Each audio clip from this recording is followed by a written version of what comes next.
the story you tell of the city of Rockford doing the sidewalk repair. I use this story all the time now. It's that memorable. So I think that would be good to give people an idea of, a good illustration of what you're talking about. The city of Rockford came through a neighborhood, completely tore up the sidewalks surrounding an intersection, just took out all of the concrete, left maybe an 8-inch, deep pile of rubble and a couple of cones, and then disappeared for weeks. Nobody in the neighborhood knew what was going on. Yeah.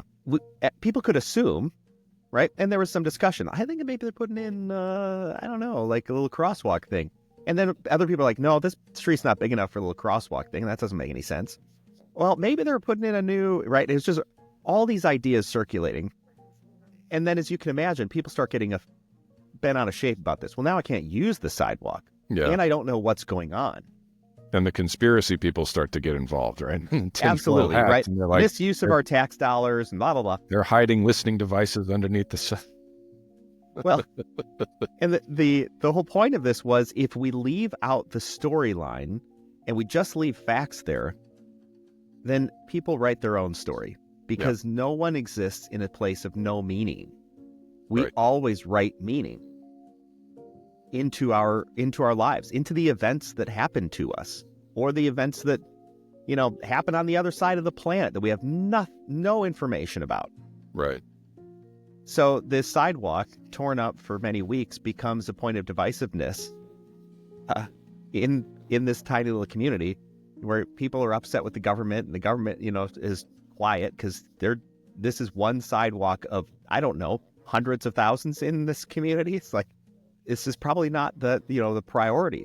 Yeah. It certainly wasn't the priority to put a notice on everybody's door saying, by the way, we're going to be upgrading these sidewalks. We're making them safer. We're taking out this little thing that everybody keeps tripping on, whatever it is, and we'll be done by a certain date. Sure. Yeah. Well, there you go. Now I know how to fit these facts into my life.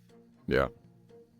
Without that, though, everybody just got upset. Well, one day, sure enough, they came back through and they put in new sidewalks and, these little treads that made it not so slippery in the wintertime. Yeah. Great. Awesome. Cool upgrade. If you would have said that at the beginning, which would have taken, I don't know, printing 50 flyers, and walking it around, sending it through the mail, anything. Yeah. If you would have done that right at the beginning, then people would have had more faith in our local elected officials. This unwritten story is getting written incorrectly, and it's being written incorrectly by people who are editorializing from their story. And so if you've got people, if you got the conspiracy theory people, if you've got the, people who feel bent out of shape in general about government, then they're going to say, yeah, they're building new graves to hide ballots so we can't win elections or something like that, right? Yeah. And before you know it, right, it's completely out of control, and you get to the point where it's like the Kennedy assassination. You couldn't put out the truth if you wanted to, because too many people already are conditioned to reject it or question it or muddy it somehow.